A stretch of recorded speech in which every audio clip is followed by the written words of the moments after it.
안녕하세요. 영광교회 성도 여러분, 백인범 목사입니다. 오늘은 세계 교회사 걷기 세 번째 시간을 강의하도록 하겠습니다. 오늘 강의에 제목을 붙인다면 기독교의 시련이라고 붙일 수 있을 것 같습니다. 오늘은 초대 그리스도인들이 로마로부터 받은 핍박에 대해서 살펴보려고 합니다. 더불어 초대 교회 내에서에 있었던 여러 이단들에 대해서도 살펴보려고 합니다.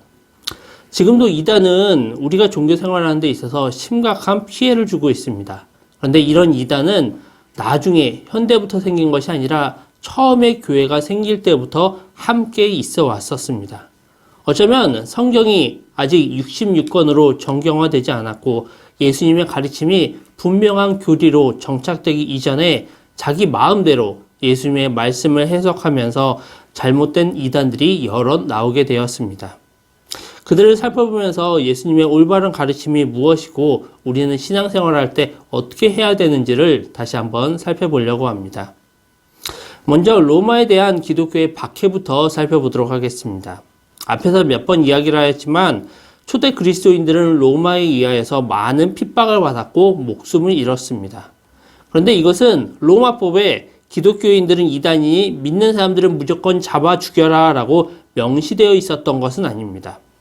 첫 강의 때 이야기했듯이 로마는 수많은 나라들이 통합하여 다스리면서 그 나라의 신들을 대부분 인정해 주었습니다. 그래서 판테온이라는 건물에는 그 많은 신들을 다 모아놓고 그곳에 제사 드릴 수 있는 그러한 건물도 마련을 해 놓았습니다. 그런데 막상 기독교는 유대교의 한 분파 정도로 인정을 받고 신앙생활을 잘하면 될 것 같았었는데 그렇지 않았습니다. 그럼 기독교는 왜 이렇게 박해를 받고 차별을 받았어야 됐을까요? 첫 번째로 기독교는 평등과 자유를 지향했습니다. 예수님이 계속 찾아가서 만난 사람들은 높은 신분의 권력자나 귀족들이 아니라 사람들로부터 버림받은 병자나 귀신 들린 자들이나 죄인들을 찾아가셨습니다. 당시 로마 사회는 신분 사회였는데 밑에 있는 하층민들에게 점점 인기를 얻고 그들도 다른 사람들과 똑같이 대우를 해주는 기독교가 로마에서는 반사회적인 그런 기관이었을 것입니다.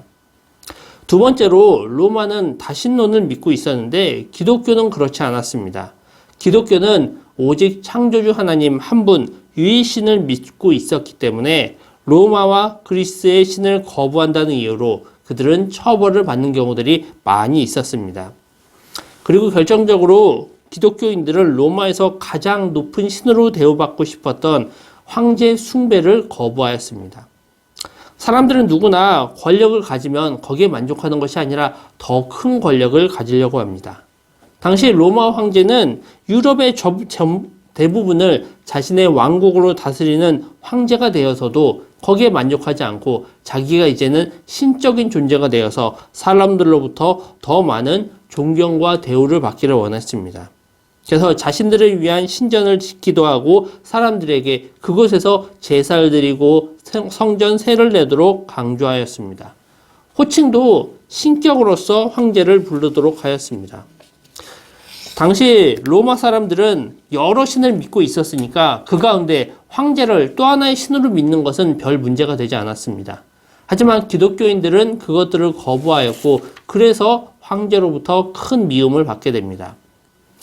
또한 이렇게 로마인들로부터 미움을 받고 있었던 기독교인들은 그들만의 은밀한 의식을 행하였습니다. 바로 유아 세례와 성찬식입니다. 당시 기독교인들은 집에서 은밀하게 모였기 때문에 그 안에서 구체적으로 어떤 의식이 어떻게 치루어졌는지 전해지진 않았지만 사람들의 이야기에 따르면 아이를 물에 담근다라고 하고 또한 살과 피를 먹는다라고 하니 그리스도인들은 그들이 아이를 죽이고 식인을 한다라고 오해하였습니다. 지금도 우리가 하고 있는 유아 세례를 행하는 것과 성찬식을 행하는 것인데 당시 미움을 받고 있었던 로마인들에게 기독교인들이 이렇게 자신들과 다른 행동을 한다라는 것은 안 좋은 풍문으로 금방 확대되고 재생산되었습니다. 또 당시 로마인들은 목욕탕 문화가 발달되었고 음란하고 폭력적인 문화들이 많이 있었는데 기독교인들은 그런 로마인들의 문화에 같이 어울리지를 않았습니다. 결국 그들이 계속 로마인들과 다르게 행동하고 그들과 구별되었다라는 것이 그들이 미움을 받는 하나의 요인이 되었습니다. 그리고 이러한 미움은 결국 박해로 발전하게 됩니다. 가장 처음의 박해는 네로 황제부터 시작되었습니다. AD 64년 7월 18일 로마에서 큰 화재가 일어나게 됩니다. 당시에 네로 황제는 휴가 중이었었는데 그가 불이 났다는 소식에 급히 돌아와서 불을 끄려고 하였지만 6일 동안 대부분이 목조건물이었던 로마시의 3분의 2가 다 타버리게 됩니다. 당시 네로 황제에게 불만이 있었던 시민들은 이 화재의 책임을 그 네로 황제에게 돌리려고 합니다. 나중에는 네로 황제가 일부러 불을 내었다라는 소문까지도 돌게 됩니다. 네로 황제는 이 위기를 극복하기 위하여서 이 불은 기독교인이 내었다라고 주장하였습니다. 그리고 무차별적으로 그 기독교인들을 잡아다가 처형하기 시작하였습니다. 당시에 많은 기독교인들이 맹견이나 사자들에게 밥이 되거나 십자가에 달려 처형을 당하기도 하였습니다. 심지어는 거리에 높은 장대를 세워놓고 거기에 그리스도인들을 묶어놓고 불을 질러서 밤새 그들이 불타서 죽게 하는 그런 형벌들도 많이 행했다라고 합니다. 그리고 이 시기에 베드로와 바울도 처형되었다라고 합니다. 원래 베드로는 체포를 피하기 위하여 그 로마시의 외곽으로 피하고 있었는데 막상 그가 가다가 로마시로 걸어 들어오는 예수님을 만나게 되었다라고 합니다. 그리고 예수님에게 어디로 가십니까? 라고 물어보니까 예수님이 나는 네가 버린 사람들에게로 돌아간다 라고 이야기를 하셨다라고 합니다. 그것을 보면서 베드로는 나도 예수님처럼 죽음의 길을 가야 되겠다라고 결심하고 다시 로마로 들어갔다라고 합니다. 그리고 그곳에서 붙잡혀서 결국 그는 처형을 받게 되는데 처형받는 순간에 군병에게 부탁해서 자신을 예수님과 똑같이 십자가에 못 박는 것이 아니라 거꾸로 십자가에 못 박아 달라라고 하여서 거꾸로 매달려서 죽었다라고 합니다. 또한 사도 바울도 예루살렘에서 붙잡혀서 로마로 이송되어서 투옥되어 있었습니다.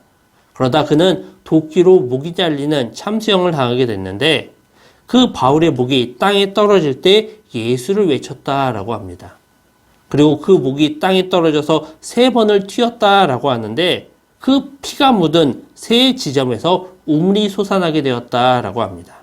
그래서 나중에는 그 자리에 새 우물교회를 세워지게 됩니다. 그리고 저기 그림에 보면 거기에 바울의 그림이 나오게 되는데 그 바울의 잘린 목의 형상을 거기에 새겨 넣게 됩니다. 그 후 AD 70년이 되어서 티투스에 의해서 예루살렘이 정복을 당하고 성전이 무너지게 됩니다. 이후에 티투스는 황제가 되지만 갑자기 열병으로 죽게 되고 도미티안이 황제가 됩니다. 그리고 그는 황제가 된 후에 로마의 전통신들을 다시 재건하려고 합니다. 하지만 기독교인들이 반대하게 되었고 그는 자신을 신이라 호칭하면서 로마의 금, 은 형상을 만들어 놓고 우상 숭배를 하였었는데 유대인들은 이것까지도 계속적으로 거절하였습니다. 그리고 매년 예루살렘에 보내던 헌금을 황제에게 바치도록 하였었는데 유대인들은 이 역시도 거부하게 되자 도미티안 황제는 별도의 법률을 만들어서 기독교인들을 유대인들과 같은 종파로 간주하고 함께 박해를 하게 되었습니다. 도미티안 황제는 기독교인들 때문에 로마의 모든 신들이 노했다고 주장하면서 그들의 재산을 압수하고 그들을 추방하거나 그들을 분순자로 몰아서 맹수들과 결투하도록 하며 핍박을 가하였고 또한 예수님의 제자 중 하나였던 사도 요한도 이때 반모섬으로 유배를 가게 됩니다. 그리고 그는 그곳에서 요한계시록을 기록하게 됩니다. 그 다음 황제는 트리아누스입니다. 그는 모든 사람에게 황제 숭배를 강요하였었고 기독교인들은 정치 음모를 꾀하는 비밀 결사대로 오인하여서 박해를 하였습니다. 트리아누스 황제는 기독교를 로마 제국 내에서는 이름도 사용할 수 없게 하였었고 112년에는 법조문을 만들어서 조직적으로 박해를 하였습니다. 그래서 기독교는 로마의 해로운 단체로 지목이 되어서 그들이 인정받지도 못하였고 모임조차도 가질 수가 없게 됩니다. 그리고 트리기아누스 황제 때 시므온이 120세에 십자가에 처형이 되었다라고 합니다. 또 당시 안디옥은 기독교 교회의 동방의 수도요 항구라고 할 정도로 굉장히 규모가 컸었는데 거기에 있는 이그나티우스 감독도 체포되어서 로마에 이송된 뒤 원형 경기장에서 맹수에 의해 찢겨 죽었다라고 되어 있습니다. 이후에도 히드리안 황제 때 125년에 발표한 칙령에서는 할례나 안식일에 회당에서 율법을 읽는 것을 금지하였고 예루살렘 성전터에 유피테르 신전을 세우고 우상 숭배를 강조하였다라고 합니다. 그리고 이를 거부할 경우에는 박해를 하였었는데 역시 기독교를 믿는 사람들은 그것들을 거부하면서 그들이 많이 박해를 당했고 이 시기에 많은 기독교 변증가들이 죽임을 당하게 됩니다. 이때 서머나 교회의 감독이었던 폴리갑도 순교를 당하였습니다. 이 폴리갑이 순교를 당할 때 일화가 있는데 사람들이 폴리갑에게 그대가 이 미신을 버리지 않으면 뜨거운 불에 던지겠노라 라고 협박을 하였습니다. 그때 폴리갑은 나는 육신을 태우는 세상의 불이 아닌 영원히 꺼지지 않는 지옥불이 더 두렵습니다 라고 하였다라고 합니다. 그러고 나서는 결국 폴리갑은 기둥에 매여서 칼에 찔리고 불태워졌다라고 합니다. 그 이후에 마르쿠스 아우렐리우스 황제도 박해를 하였었고 septimius 세베루스 황제도 박해를 하였습니다. 또한 막시미누스 황제와 데키우스 황제도 박해를 하였습니다. 발레리아누스 황제는 처음 3, 4년 동안은 기독교인들에게 호의를 베풀어서 많은 기독교인들이 왕국에 머물기도 하였다라고 합니다. 그런데 나라에 어려움이 오고 국난과 흉년이 계속되자 이를 기독교인들 때문에 그렇다라고 이야기하면서 교회의 재산을 몰수하고 집회를 금지시키고 특별히 AD 258년에는 기독교에 대한 처벌을 성문화하는 그런 칙령을 발표하기도 하였습니다. 그래서 성직자들이 유죄 판결을 받으면 그를 사형에 처하도록 하였다라고 합니다. 당시에 기독교 귀족들은 그들의 지위가 박탈되었고 재산은 몰수를 당하였고 또한 사무원들은 강제 노동과 수용소로 보내졌다라고 합니다. 그리고 마지막으로 그 박해를 하였던 황제는 디오클레티아누스 황제입니다. 본래 그는 비천한 노예 출신이었는데 자수성가하여서 권력을 획득하였습니다. 그리고 군의 지도자로서 군의 추대로 의해 로마 황제에 오르게 되었습니다. 그는 20년 동안 로마를 통치하였었는데 기울여가는 로마를 다시 살리기 위해서 제국을 4개로 분할하여서 다스리는 사두 정치를 실시하게 하였습니다. 또 그는 기독교에 대해서는 원래 관여하는 관용 정책을 베풀었습니다. 그래서 당시에 그의 부인을 비롯하여서 내시들의 대부분이 기독교인이었다라고 합니다. 그런데 그가 사위 갈렐리우스의 말에 따라 그의 종교 정책을 바꾸었고 국내 기독교인들을 제거하고 아폴로 신전에서 제사를 드리기를 강조하였다라고 합니다. 그리고 거기에 협조하지 않는 기독교인들을 제국 전역에서 말살하는 그런 조치를 취하였다라고 합니다. 또한 그 당시에는 사람들에게 복음을 전하는 것이 말씀이다라고 하여서 성경을 압수하고 교직자들을 투옥시키고 교회를 파괴하는 일들까지도 계속 있었습니다. 이렇게 AD 60년부터 AD 310년까지 유대와 기독교는 수많은 박해를 받았습니다. 흔히 이것을 정리하여서 기독교 10대 박해가 있었다라고 이야기를 합니다. 그래서 초대 기독교인들은 이렇게 많은 박해를 받았고 그것으로 인해서 많은 사람들이 순교를 하였었는데 막상 초대 기독교인들에게 순교일은 그들이 하늘 낙원에서 다시 태어나는 제2의 생일이었다라고 불렀습니다. 그래서 그들은 순교를 당하는 것이 내가 죽고 끝나는 것이 아니라 내가 승리하는 것이다 라고 강조를 하였고 그래서 검은 옷을 입고 슬퍼하는 것이 아니라 하얀 옷을 입고 죽은 사람들을 환송해주는 일들을 하였다라고 합니다. 이런 것들을 놓고 3세기의 교부 터툴리아누스는 순교자의 피는 교회의 씨앗이다라는 말도 하였습니다. 그렇다고 해서 교회의 핍박만 계속 이어졌던 것은 아니었습니다. 황제가 유화 정책을 쓰면 평화롭게 신앙생활을 하기도 하고 복음도 전파할 수가 있었습니다. 하지만 박해가 시작되면 그 박해를 피하기 위하여 자기가 살던 터전을 떠나서 버리기도 하고 다른 도시로 가기도 하고 심지어는 지하의 카타콤으로 숨어서 살기도 하였다라고 합니다. 원래 카타콤은 로마 시대의 무덤입니다. 사람들이 죽으면 무덤의 땅속에 굴을 파고 그곳을 무덤으로 썼습니다. 그리고 로마인들은 그것이 부정하다라고 생각해서 거기를 잘 찾아가지 않았다라고 합니다. 그러다 보니 사람들이 잘 오지 않는 무덤은 기독교인들이 몸을 숨기기에는 좋은 장소였었고, 그래서 기독교인들이 그 박해를 피하여 카타콤에 들어가서 그 무덤 밑에 굴을 파고 생활하기 시작하였다라고 합니다. 근데 막상 그곳에서 박해받고 있는 기간들이 길다 보니까 또 여러 사람들이 모이다 보니 그들이 단지 그곳에 한 곳에 머물렀다라는 것이 아니라 그 시설을 점점 더 크게 확장해 나아갑니다. 그래서 그 가운데에서 여러 개의 굴을 만들고 길들을 만들고 그 가운데 예배시설, 잘 곳, 세례를 받는 곳, 또한 심지어는 동물을 키우는 곳까지도 만들어 두었다라고 합니다. 제가 터키에 선교여행을 갔었었는데 그곳에서 데린구유라는 카타콤을 방문한 적이 있습니다. 근데 제가 거기에 들어가서 가장 먼저 놀랐던 것은 그 규모가 너무나도 컸다라는 것입니다. 지금도 데린구유는 그대로 보존이 되어 있는데 거기에는 3만 명의 사람을 수용할 수 있다라고 합니다. 어디에는 최대 사람들 더 많이 수용하면 5만 명까지도 수용할 수 있다라고 합니다. 그리고 그 시설을 둘러보면 정말 그 길들이 미로처럼 빽빽히 그리고 꼬불꼬불 다 이어져 있습니다.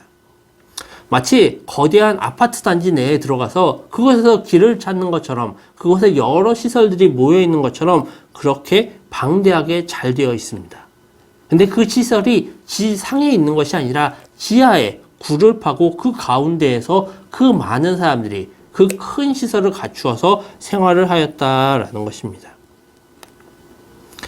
그들이 땅 위에서 자신들이 살던 집과 그 모든 기반들을 버리고 땅 밑에 들어간 이유가 무엇입니까?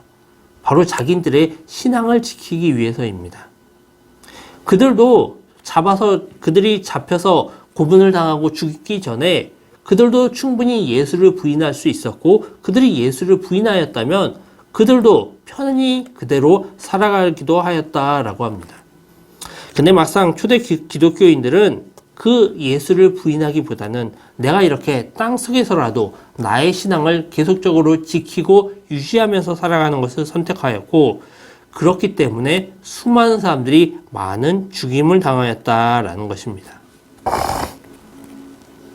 여러분, 만일 지금 나라에서 기독교 예배를 전면적으로 다 중지시킨다, 아예 온라인 예배까지도 다 못하게 한다, 우리에게서 성경과 찬양을 다 빼앗아 간다라고 하면 우리는 그 믿음을 지킬 수가 있겠습니까? 만일 내가 이 믿음을 지키지 않는다라고 하면 내가 감옥에 가게 되고 심지어는 죽게도 된다, 나뿐만 아니라 우리 가족까지도 위기에 처한다라고 그러면 정말 그 복음을 위해 나의 목숨을 내어바칠 그런 각오가 있으십니까? 거의 250년 동안 기독교는 외부적으로 핍박이 끊이지가 않았습니다. 근데 막상 통계를 보면 기독교 인구는 그런 와중에서도 계속적으로 증가를 했습니다.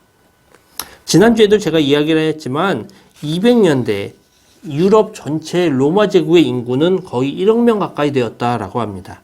근데 그 가운데 기독교인들은 5% 정도가 되었다라고 하고 100년 후 400년대에는 기독교인들이 10%나 되었다라고 합니다. 200년에서 300년은 기독교에 대한 박해가 가장 심했던 때였습니다. 하지만 그때도 기독교인들은 거의 2배가 될 정도로 1000만 명에 이를 정도로 크게 성장하였다라는 것입니다. 그리고 기독교가 공인되고 나서 400년대에는 거의 전 유럽의 50%, 거의 5천만 명이나 되는 사람들이 기독교를 믿었다라고 되어 있습니다. 그래서 역사적으로 보면 기독교에 대한 박해들은 계속적으로 이어져 왔는데 오히려 기독교는 그런 박해 가운데서도 많은 성장을 이루었습니다. 또 초기 기독교는 외부에 대한 핍박뿐만 아니라 내부적으로 여러 이단들과 싸워야 했습니다. 초기 기독교 이단 가운데 가장 첫 번째로 나타난 것은 유대교주의에서 개종한 율법주의입니다. 그들은 예수님의 죽음과 승리를 믿는 믿음으로는 충분하지 않고 인간의 율법적인 행위가 반드시 있어야 완전하게 구원을 받을 수 있다라고 가르쳤습니다. 이것은 예수님의 십자가 희생의 가치를 떨어뜨리는 것으로 복음에 대한 심각한 왜곡이었습니다. 그래서 사도 바울은 이 거짓 교리를 고쳐서 바로잡기 위해서 갈라디아서와 로마서를 기록하였다라고도 합니다. 하지만 이런 율법주의는 지금 교회 내에서도 쉽게 발견할 수 있습니다. 나의 열심과 나의 신앙으로 무엇을 이루었고 내가 이만큼 열심히 했으니 하나님이 복을 주시겠지라고 말하는 것도 일종의 율법주의라고 볼 수 있습니다. 그렇다고 해서 우리가 신앙생활하면서 그 어떤 행위도 하지 않는다? 그것은 또 말이 안 되는 것입니다. 우리는 신앙생활하면서 분명히 열심히 행동을 해야 되고 열심히 신앙생활을 해야 됩니다. 그런데 그 열심이 하나님에 대한 신앙에서 나와야지 내가 그 열심을 가지고 무엇인가를 대가를 바라는 것은 경계할 필요가 있습니다. 두 번째로 초대교회에서 나왔던 이단은 영지주의입니다. 영지주의는 율법주의와는 반대에 서 있는 주장입니다. 영지라는 말은 영적인 지식을 뜻하는 것입니다. 그래서 그 영지를 소유하면 행동은 어떠하든지 우리가 상관없이 구원을 받을 수 있다라는 것이 바로 영지주의자들의 주장이었습니다. 그들은 사도들이 전해준 성경 말씀 이외에 특별히 영적인 지식, 비밀스러운 지식이 있다라고 가르쳤습니다. 그리고 그것을 얻은 사람들은 구원을 얻고 그렇지 않은 사람들은 구원을 얻지 못한다라고도 하였습니다. 그리고 이러한 주장은 이방 종교와 철학의 이원론의 영향을 받은 것으로 하나님은 선으로 여기고 세상은 악으로 분리를 합니다. 그래서 우리가 영적으로 살기 위해서는 물질을 멀리하고 금욕적으로 살아야 된다라고도 주장을 합니다. 그리고 말씀도 자신들의 주장과 비슷한 말씀만 받아들이고 나머지의 말씀은 인정하지 않기도 하였습니다. 또 그러다 보니까 이런 영지주의에 대한 문서들은 여러 곳에서 발견됩니다. 기존의 66권의 성경, 정경 이외에 1945년 이집트 사막에서는 도마복음이 발견되었습니다. 근데 막상 학자들이 그 내용들을 살펴보니까 이것이 전형적인 영지주의의 문서다라고도 이야기합니다. 또 20세기 후반에 유다복음서라는 것도 발견되었는데 이것도 같은 영지주의 문서로 분류를 합니다. 세 번째로 AD 130년경에는 말키온이라는 사람이 나타납니다. 이 사람이 교회에 등록을 하고 신앙생활을 열심히 하면서 또 이 사람은 부자여서 헌금도 많이 했다라고 합니다. 근데 막상 그 사람과 이야기를 하다 보면 점점 이상한 게 느껴지는 게 이 사람은 구약의 하나님과 신약의 하나님을 다른 분이라고 주장하였습니다. 그래서 구약의 하나님은 폭력적이고 전쟁을 좋아하는 분이시고 신약의 하나님은 사랑과 은혜가 풍성한 분이라고 주장하였습니다. 더 나아가서 구약의 하나님이 신약의 예수님을 죽였다라고도 주장하였습니다. 그렇게 말키오는 성경을 자기 마음대로 난도질하여서 잘라내었습니다.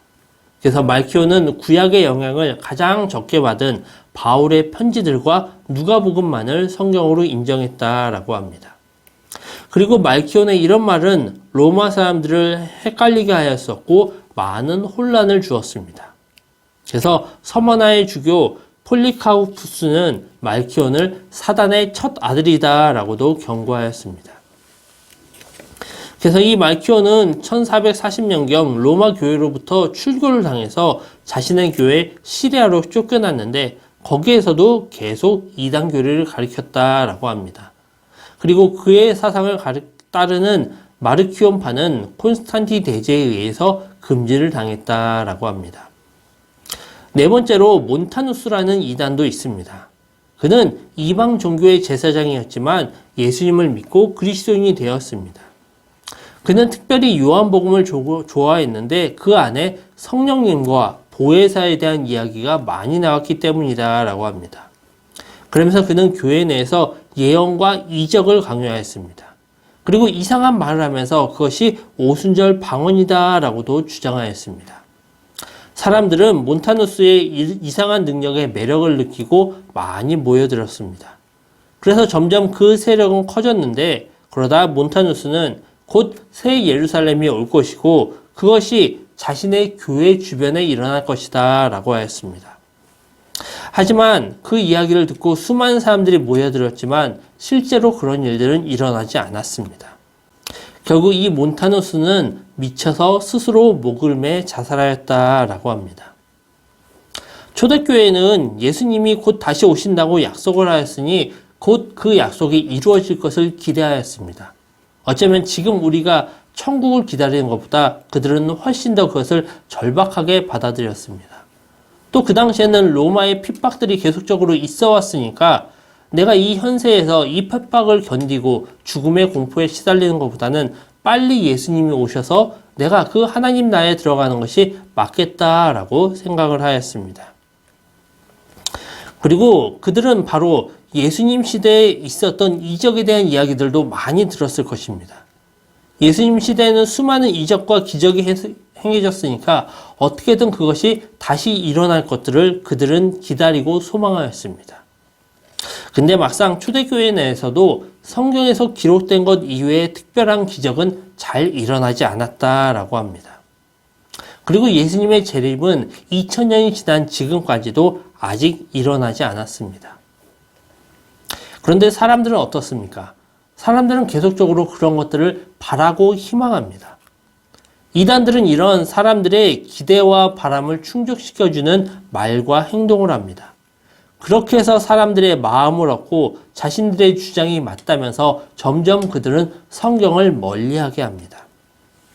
우리는 주관적인 나의 감정이나 어떤 기적을 믿는 것이 아니라 객관적인 하나님의 말씀, 성경을 믿어야 됩니다. 그리고 단지 그것을 믿는 것으로 그치는 것이 아니라 우리는 그 말씀대로 살아가야 됩니다. 초대교회 이후로 지금까지 이런 이단들은 끊임없이 계속 나오고 있습니다. 그리고 한번 이런 이단이 설칠 때마다 많은 그리스도인들이 거기에 휩쓸려가서 참된 믿음을 저버립니다. 우리는 그런 데로부터 자신들을 지키기 위해서 더욱더 하나님의 말씀을 소중하게 붙잡아야 됩니다. 그리고 그 말씀을 믿고 따르면서 무엇이 진리인지를 바르게 구분해야 됩니다. 그리고 우리는 그것을 단지 읽고 믿는다라는 것으로 그치지 않고 우리는 그 말씀을 실천하면서 이 세상에서 하나님의 제자로 살아가야 됩니다. 오늘은 이렇게 로마에 의한 기독교의 박해와 이단에 대한 문제들을 보았습니다. 그리고 저희가 다음 시간에는 313년 드디어 콘스탄티누스에 의해서 기독교가 공인된 이후에 어떤 일들이 벌어지게 됐는지, 그리고 콘스탄티누스는 왜 기독교를 인정하게 되었는지를 다시 한번 보도록 하겠습니다. 오늘 강의 다 들어주셔서 감사합니다. 수고하셨습니다.